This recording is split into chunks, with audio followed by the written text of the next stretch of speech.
So that one of the first things that we need comprehensive, practical campaign finance laws in Belize. Yeah. Because if you track where monies are coming in and where monies are being paid out to, you will have a balanced playing field. This is something that many countries in the world struggle with. This is something that individual politicians struggle with.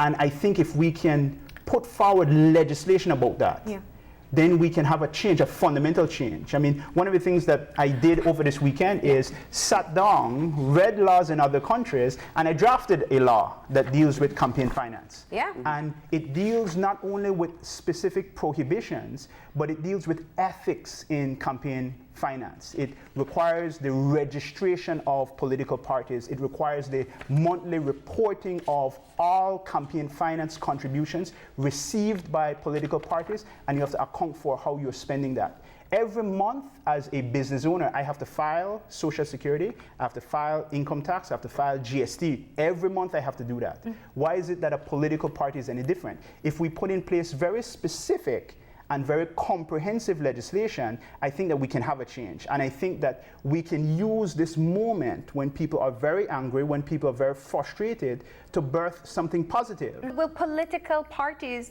be interested in passing a regulation that will probably make it harder for them to win an election? No, because they want not to pass the legislation. This piece of legislation is very difficult all over the world. I remember when I was reading articles about this over this weekend.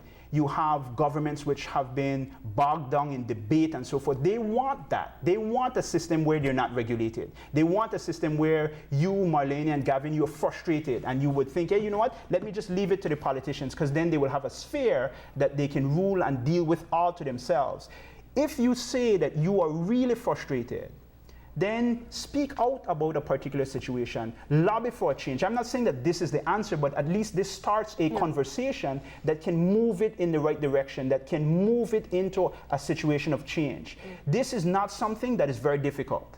And if somebody who would say, you know what, I want integrity in government, I want accountability and transparency, let's talk about this. Let's have a conversation of what we can put in place now.